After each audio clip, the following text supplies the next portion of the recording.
والصلاة والسلام عليك يا سيدي يا رسول الله وعلى آلك وأصحابك يا سيدي يا حبيب الله۔ حمد و ثنا کے بعد حضرات محترم، اللہ تبارک و تعالیٰ کا لاکھ لاکھ فضل و کرم و احسان ہے۔ آج ماہ رمضان المبارک کا اللہ کے فضل سے 17واں روزہ تکمیل کو پہنچے گا، اور اتفاق ہے تو جمعہ المبارک کا دن ہے، اور آج کے دن بھی غزوہ بدر ہوا تھا۔ ماہ رمضان المبارک میں عنوان بہت زیادہ ہوتے ہیں اور جمعے ظاہر ہے گنتی کے ہیں۔ میں ایک دو باتیں غزوہ بدر کے حوالے سے کر کے پھر جو قرآن مجید سے مقام تلاوت کیا ہے، شب قدر کے حوالے سے کچھ بیان کروں گا۔ غزوہ بدر اسلام کی تاریخ کا سب سے پہلا وہ غزوہ ہے کہ جب مشرکین کفار مکہ پوری تیاری کے ساتھ مسلمانوں کے ساتھ ٹکرائے، اور اللہ نے لشکر اسلام کو فتح دے کر کافروں کے دل میں مسلمانوں کا روب اٹھا دیا۔ قرآن مجید نے اس بدر کے غزوے کو، بدر کے دن کو یوم الفرقان کہا، کیونکہ حق و باطل کا فرق واضح ہو گیا۔ کفار کو یہ جو گھمنڈ تھا کہ ہم مٹا دیں گے، مٹھی بھر مسلمان ہیں، اللہ تبارک و تعالیٰ نے اپنے پیارے محبوب صلی اللہ علیہ وسلم کے ان غلاموں کو سرکار کی دعا اور ان کی ثابت قدمی کی وجہ سے وہ فتح عطا فرمائی کہ جس کا ذکر اللہ نے قرآن میں یوں فرمایا، لَقَدْ نَصَرَكُمُ اللَّهُ بِبَدْرٍ وَأَنْتُمْ أَذِلَّةٌ۔ اللہ نے تمہاری میدان بدر میں امداد فرمائی حالانکہ تم بے سر و سامان تھے، نہ تمہارے پاس سامان جنگ زیادہ تھا، لشکر کی تعداد بھی کم تھی، لیکن اللہ کی مدد سے تمہیں فتح نصیب ہوئی۔ اصحاب بدر کو یہ اعزاز حاصل ہے کہ نبی اکرم صلی اللہ علیہ وسلم نے بدر کے میدان میں دعا فرماتے ہوئے اللہ کی بارگاہ میں عرض کی، یا اللہ، یہ 313 کا قافلہ اور یہ جماعت جو میں تیار کر کے لے آیا ہوں، اور وہ تیری رضا کے لیے میدان بدر میں لڑنے کے لیے، جہاد کرنے کے لیے تیار ہیں، اگرچہ کچھ کے پاس پورا بدن ڈھانپنے کو کپڑے بھی نہیں تھے، اور کچھ کے پاس ہتھیار نہیں تھے لڑنے کے لیے، لیکن ان کا جذبہ یہ تھا کہ یا رسول اللہ صلی اللہ علیہ وسلم، جب ہم میدان جہاد میں لڑیں گے تو آپ کو یہ دیکھ کر خوشی ہوگی اور آپ کی آنکھیں ٹھنڈی ہو جائے گی کہ آپ کے غلام موت سے نہیں ڈرتے، اللہ اور اس کے رسول کی رضا کے لیے جان قربان کرتے ہوئے خوشی محسوس کرتے ہیں۔ بلکہ ایک اور صحابی نے تو یہاں تک بھی کہہ دیا تھا، یا رسول اللہ، اگر آپ ہمیں کہیں تو ہم تو سمندر میں چھلانگ لگا دیں، ہمیں جان پیاری نہیں، آپ کی ذات پیاری ہے، اللہ کے راستے میں جان دینا پیارا ہے۔ ادھر میرے آقا صلی اللہ علیہ وسلم مسلسل دعا فرما رہے تھے۔ صحابہ کرام کا یہ جذبہ جہاد، رسول اللہ کی محبت اور نبی پاک کی دعا اور اللہ کی مدد سے مسلمانوں کو عظیم فتح نصیب ہوئی۔ جنگ بدر سے مسلمانوں کو ایک سبق یہ بھی ملتا ہے کہ تمہاری فتح کا دار و مدار اسلحے پر نہیں ہے، لشکر پر نہیں ہے، تمہارے جذبہ ایمان پر ہے۔ جب تم میں جذبہ ایمان پیدا ہو مکمل، اور تم کٹ مرنے کے لیے اللہ کی رضا کے لیے تیار ہو جاؤ، تو بدر کو سامنے رکھنا، پھر مالک کو تمہاری مدد کے لیے فرشتے اتارنے بھی آتے ہیں۔ تو مومن میدان جہاد میں جاتا ضرور ہے، لیکن اسے زور بازو پر بھروسہ نہیں ہوتا، اسے اپنے اسلحے کا گھمنڈ نہیں ہوتا، اسے صرف یہ ہوتا ہے کہ مولا میں آ گیا ہوں تیرے راستے میں، اب جہاد میں فتح یہ تو تیرے کرم سے ہوگی، تیری مدد سے ہوگی۔ اور قرآن مجید میں اللہ تعالیٰ نے فرمایا ہے کہ مسلمان کو میدان جہاد میں جانا ہی اسے چاہیے جسے اس بات کا علم ہو کہ میں کٹ جاؤں تو بھی فتح میری ہے، اور اگر میں دشمن کو کاٹوں تو بھی فتح میری ہے۔ سبحان اللہ۔ مسلمان شہید ہو جائے درجہ شہادت پاتا ہے، کافروں کو مارے تو غازی بنتا ہے، ثواب دونوں حالت میں اسے ملتا ہے، اللہ دونوں حالت میں اسے راضی ہے، تو پھر اسے شکست کس بات ہے؟ شکست تو اس کو ہے جس سے خدا ناراض ہے۔ میدان جہاد میں جانے والے جب اس جذبے کے ساتھ جاتے ہیں تو پھر انہیں شکست کسی بھی حالت میں نہیں ہوتی۔ تو بہرحال آج کا یہ تاریخی غزوہ بدر، اور جن کے صحابہ کو، جن میں شریک ہونے والوں کو میرے پاک نبی علیہ السلام نے فرمایا تھا اعملوا ما شئتم، کہ جو مرضی ہے تم کرو، اللہ کا آرڈر ہے، میں نے تمہیں بخش دیا۔ سبحان اللہ، سبحان اللہ۔ اور نبی پاک علیہ السلام کسی بدری صحابہ کے بارے میں کوئی بات ایسی سننا پسند ہی نہیں کرتے تھے جو ٹھیک نہ ہو۔ آپ فرماتے تھے ان کے بارے میں کچھ نہ کہا کرو، یہ بدری صحابہ ہے اور اللہ نے ان کو خاص اعزاز سے نوازا۔ سبحان اللہ، سبحان اللہ۔ اللہ تعالیٰ ان اصحاب بدر کی قربانیوں کا صدقہ امت مسلمہ کو اسلام پر پختہ یقین رکھ کے دین اسلام کا وفادار بن کے زندگی گزارنے کی توفیق عطا فرمائے۔ چونکہ آج 17 رمضان مبارک ہے، پھر دوسرا عشرہ اگلے جمعہ سے پہلے پائے تکمیل کو پہنچے گا اور تیسرا عشرہ شروع ہو جائے گا۔ یہ آپ کو پتہ ہے کہ میرے اور آپ کے پیارے نبی علیہ السلام نے ترتیب ہی ایسی فرمائی تھی کہ اس کے پہلے 10 دن رحمت ہے، دوسرے 10 دن گناہوں کی بخشش ہے، اور تیسرے 10 دن جہنم کی آزادی ہے۔ اچھا اس کی ترتیب دیکھیں، جس پہ رحمت ہوتی ہے اسی کی بخشش ہوتی ہے، اور جس کی بخشش ہوتی ہے وہی جہنم سے آزاد ہوتا ہے۔ سبحان اللہ۔ تو سرکار نے ترتیب ہی ایسی بتا دی کہ اس کے تینوں اشروں میں سستی نہیں کرنی، پہلے اشرے سے آخری اشرے تک تعلق جڑا ہوا ہے۔ اگر کوئی چاہتا ہے رب کی رحمت برسے، گناہ دھل جائیں، جہنم سے آزادی مل جائے، تو وہ پورے ماہ رمضان کو اللہ کی رضا کے لیے گزارے اور اللہ کے احکامات کے مطابق گزارے۔ اور آخری عشرے میں رات لیلۃ القدر ہے۔ نبی پاک علیہ السلام نے پچھلی امتوں کی عمریں دیکھی، بہت لمبی لمبی عمریں تھیں، اور نبی پاک علیہ السلام نے اپنی امت کی عمر دیکھی تو یہ مختصر عمریں تھیں۔ سرکار دو عالم علیہ السلام کے مزاج پر گرام گزری کے بعد کہ جن لوگوں کی عمریں زیادہ تھیں وہ نیکی میں بھی بڑھ گئے، اور میری امت کی جو کہ عمر چھوٹی ہے، تھوڑی ہے، اس لیے یہ نیکی میں ان سے پیچھے رہ جائیں گے۔ تو میرے آقا کو یہ بات پسند نہ آئی کہ یا رسول اللہ میری امت ہو اور کسی امت سے نیکی میں پیچھے رہے۔ مزاج دیکھیں رسول اللہ کا اپنی امت کے حوالے سے کیا ہے کہ نیکی کے میدان میں سب سے آگے بڑھے۔ اللہ نے تمہیں بہترین امت قرار دیا ہے تو اعمال میں بھی تم ان سب سے آگے ہو۔ قرآن مجید نے ہمیں یہی حکم دیا ہے فاستبقوا الخیرات، مقابلہ کرنا ہے تو نیکی کے میدان میں کرو۔ ہم مختلف قسم کی دوڑیں دوڑتے ہیں جن کا ہمیں فائدہ کوئی نہیں، الٹا نقصان ہوتا ہے، اور اللہ قرآن میں کہتا ہے نبی پاک کے امتیوں نیکی کے میدان میں مقابلہ کرو۔ کسی کو دیکھتے ہو 5 وقت کا نمازی ہے تو تم تہجد بھی شروع کر دو، اشراق پڑھو، اوابین پڑھو۔ کسی کو اللہ کے راستے میں خرچ کرتا دیکھو تم بھی خرچ کرو۔ دیکھنا ہے تو کسی نیک بندے کو دیکھو اور نیکی کے میدان میں آگے بڑھو ایک دوسرے سے۔ اور یہ جذبہ رسول اللہ کے صحابہ میں اس امت میں سب سے بڑھ چڑھ کے تھا۔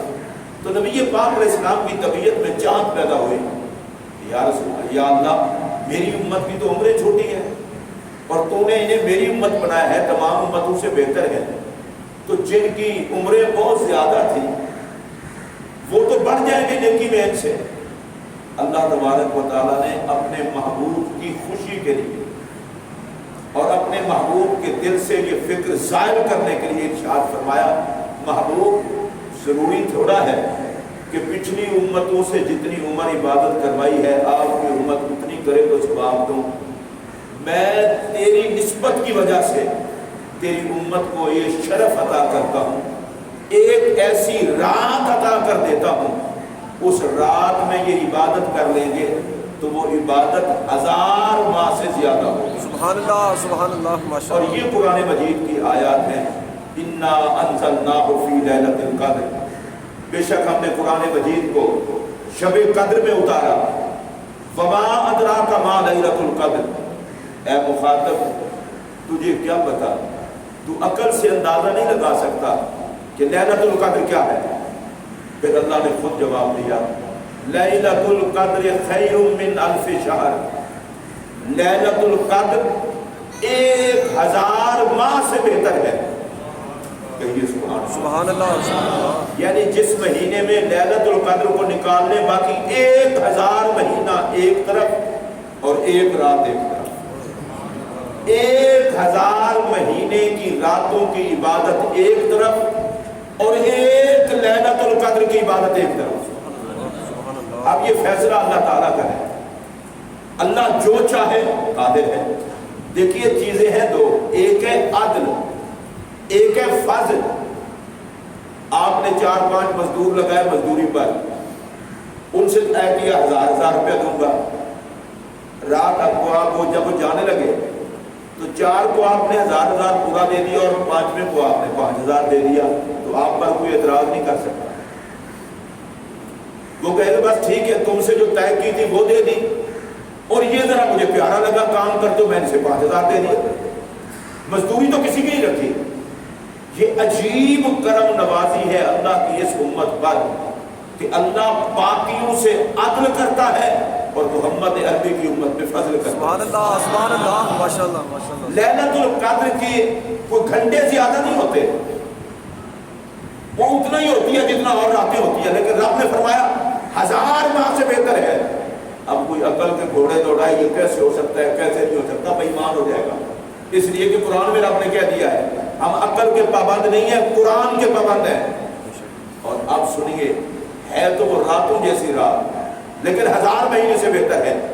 اچھا، جس رات میں قرآن اترے اس جیسی کوئی رات نہیں، تو جس کے دل پر قرآن اترا ہے اس محمد کی ذات جیسی کوئی ذات بھی نہیں۔ بے شک سبحان اللہ۔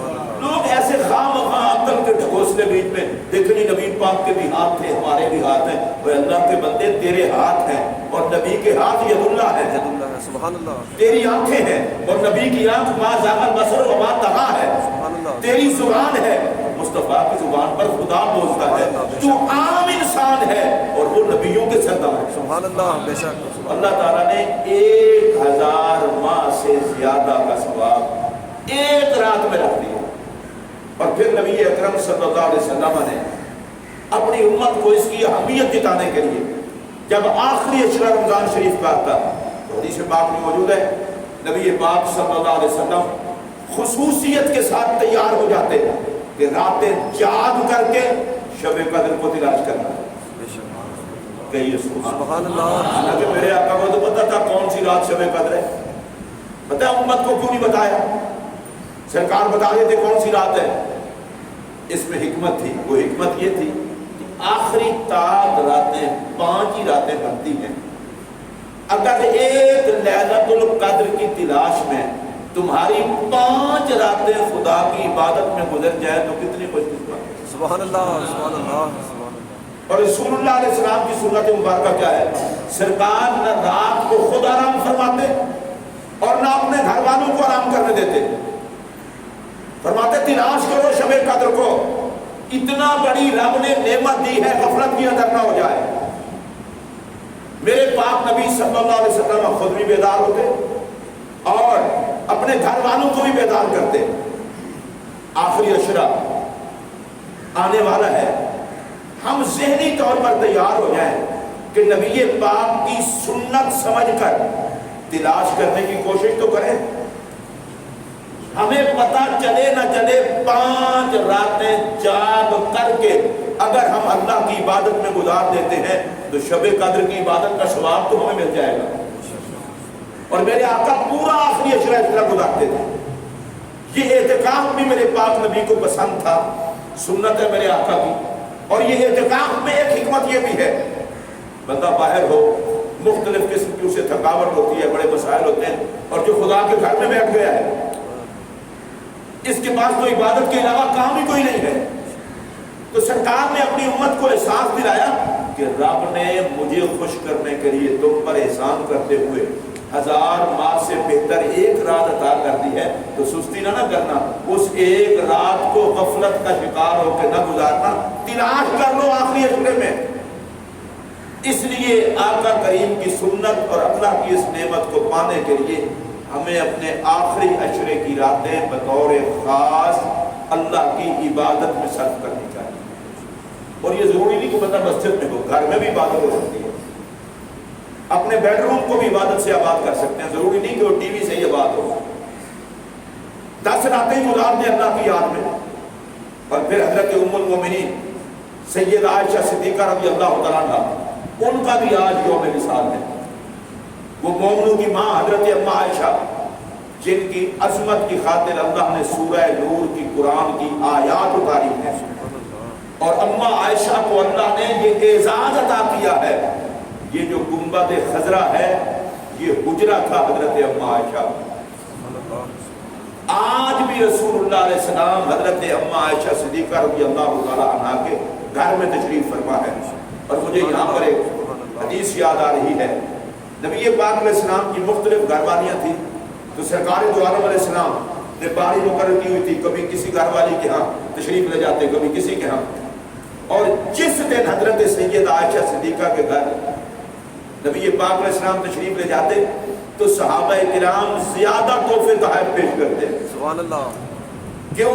وہ کہتے کہ حضرت سیدہ عائشہ سے آقا بہت پیار کرتے ہیں، وہاں تحفے جائیں گے، سیدہ عائشہ خوش ہوں گی تو ہمارے آقا بھی خوش. سبحان اللہ سبحان اللہ ماشاء اللہ. حضرت سیدہ عائشہ رضی اللہ تعالیٰ عنہ حضور علیہ الصلوۃ والسلام کی گھر والی اور ہماری ماں، ان کو بھی اللہ نے بڑے اعزازات سے نوازا ہے. تو اب سنیے، میرے آقا صلی اللہ علیہ وسلم سے پوچھتی ہیں، یا رسول اللہ صلی اللہ علیہ وسلم، اگر میں شب قدر کو پا لوں، مجھے پتہ چل جائے یہ شب قدر ہے، تو میں اپنے رب سے کیا مانگوں؟ دیکھ لیجئے نبی پاک علیہ السلام کی تربیت میں رہنے والی ازواج مطہرات ہوں یا صحابہ ہوں، وہ خدا سے کیا مانگیں یہ بھی حضور سے ہی پوچھتے تھے. کیا مانگیں؟ ہمیں تو اگر موقع میسر آ جائے تو پتہ نہیں ہم کیا سے کیا مانگ رہے ہوتے ہیں. چلیں میں اس طرف نہیں جاتا. اما عائشہ پاک نے پوچھا کیا مانگیں؟ اب میرے نبی کی تربیت سنیے. فرمایا عائشہ اگر تم شب قدر کو پا لو تو یہ دعا مانگنا، اللہم انک عفو، اے اللہ تم معاف کرنے والا ہے، تحب العفو، معاف کرنے کو پسند کرتا ہے، فاعف عنی، میں تیری بارگاہ سے معافی کا سوال کروں. شب قدر مل جائے تو مانگنی کیا ہے؟ رب سے معافی. اس کا مطلب یہ ہے کہ آقا نے اپنی امت کی تربیت کی ہے. وہ کسی اور چکر میں نہ پڑنا، مالک کو منا لو. جب مالک راضی ہو گیا تو سب کچھ ہی تمہارا ہو گیا. اور رسول اللہ علیہ السلام کا ارشاد گرامی ہے، اللہ تبارک و تعالیٰ سے مانگنے والی شے عافیت کے علاوہ اور زیادہ کوئی ہے ہی نہیں. جب بھی مانگو رب سے عافیت مانگو، معافی مانگو، دونوں جہاں کا سکون مانگو. اور اللہ تعالیٰ معافی مانگنے والوں کو پسند بھی کرتا ہے اور معاف بھی کرتا ہے. سبحان اللہ. اب اگر شب قدر میں بھی مانگنی ہے تو کیا مانگنی ہے؟ معافی. اور پھر آپ ایک اور بات دیکھیں، یہ شب قدر آخری عشرے میں ہے، اور آخری عشرہ کیا ہے؟ عتق من النار، جہنم سے آزادی کا عشرہ. رسول اللہ نے فرمایا جاگ کر گزارو اور مانگو رب سے معافی.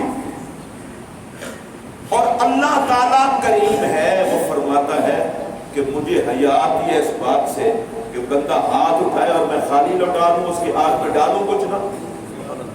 وہ ہاتھ اٹھاتا ہے تو میں اس کے ہاتھوں کو خالی نہیں لوٹاتا. تو میرے پاک نبی علیہ السلام نے فرمایا شب قدر کو تلاش بھی کرو اور شب قدر کو پاؤ تو مانگو بھی خدا سے معافی. اللہ کو بندے کا سب سے پسندیدہ کام یہ ہے کہ وہ معافی مانگے. اللہ کسی کام سے اتنا خوش نہیں ہوتا جتنا بندے کے معافی مانگنے سے خوش ہوتا ہے. اور پھر صرف خوش ہی نہیں ہوتا, خوش ہو کے معاف بھی کر دیتا ہے. اور میں اور آپ اس بات سے بھی اچھی طرح خبر ہے کہ وہ معاف نہ کرے تو پھر گزارا بھی تو نہیں نہ ہو سکتا.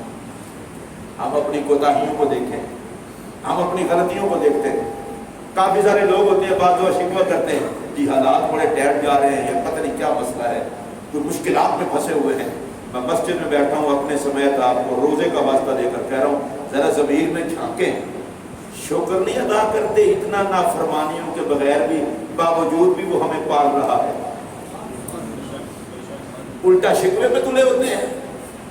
ڈائٹ پڑھا جا رہا ہوں, 5 نمازیں تو پوری پڑھی نہیں جاتی, قرآن کا تجھے حیا نہیں, رسول اللہ کے فرمان کا حیا نہیں, وہ مالک پھر تجھے دے رہا ہے اور شکوے الٹا تو کرتا ہے.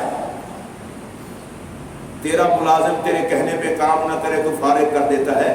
60-70 سال کی عمر گزار کے کبھی ضمیر میں اپنے جھانک کے دیکھ تو نے خدا کی مانی کتنی ہے اور خدا نے تجھے دیا کتنا ہے. الٹا ہم شکوے کرتے ہیں, ہم شکوے کرنے کے قابل ہیں. 2-2, 3-3 کنالوں میں ہمارا گھر اور اس گھر میں خدا کو سجدے کتنے ہوتے ہیں, قرآن کی تلاوت کتنی ہوتی ہے, بچوں کی فرمائشیں کتنا پوری کرتے ہیں اور ہمارے بچے خدا کو یاد کتنا کرتے ہیں. حضرت سیدنا فاروق اعظم, حضرت امیر المومنین عمر رضی اللہ عنہ, عید کا دن تھا اور اپنے بیٹے کو دیکھا اداس ہو گئے. چھوٹے پرانے کپڑے تھے. کہا بیٹا میں خلیفۃ المسلمین ہو کر بھی تجھے نئے کپڑے نہ لے کے دے سکا, اس لیے کہ رسول اللہ کے تربیت یافتہ جو صحابہ تھے وہ بیت المال کو اپنا تھوڑا سمجھتے تھے. اداس ہوئے باپ تھے. آگے بیٹا بھی حضرت فاروق اعظم کا تھا. اس نے جو جواب دیا وہ یاد رکھنے والا ہے اور دل پر لکھنے والا ہے. اس نے کہا حضور مجھے تو پریشانی نہیں ہے, کپڑے پرانے ہیں نا, میرا رب تو مجھ سے خوش ہے. عید کپڑوں سے نہیں ہوتی, عید تو رب کو منانے سے ہوتی ہے. ہم بڑی خوشی سے گلے مل رہے ہوتے ہیں. کبھی یہ بھی سوچا ہے کہ ماہ رمضان ہم نے گزارا کس طرح ہے, ماہ رمضان میں ہماری صورت حال کیا رہی ہے. میں پھر یہ گزارش کروں گا, ماہ رمضان کے لمحات جا رہے ہیں. اگلا ماہ رمضان کس نے دیکھا, اس کے ہر لمحے کو رحمت کا لمحہ سمجھ کر اپنے رب کو منا لیں, اپنے مالک کو راضی کر لیں, اللہ سے معافی مانگ لیں. اور اس کے لیے ضروری نہیں کہ 2-4 بندے گواہ بنائیں, تنہائی میں کہہ دیں یا اللہ میں نے اتنے جرم کیے تو نے پردہ رکھا ہے تو پردے پردے میں ہی معاف کر دیں. کسی کو گواہ بنانے کی بھی ضرورت نہیں ہے. اس کی رحمت کے دروازے کھلے ہیں, آسمان کے دروازے کھلے ہیں. تمہاری دعائیں نیچے نہیں رکتی, ڈائریکٹ رب کی بارگاہ میں جاتی ہیں. مانگ لو معافی, اپنے لیے مانگنی ہے, کسی اور کے لیے تھوڑی مانگنی ہے. استغفار اللہ تعالیٰ نے بندے کو وہ تحفہ عطا کیا ہے جو سارے جرم دھلوا دیتا ہے اور رحمت کا بھی برسوا دیتا ہے. کہنا صرف سچے دل سے یہ ہے یا اللہ مجرم ہوں مجھے معاف کر.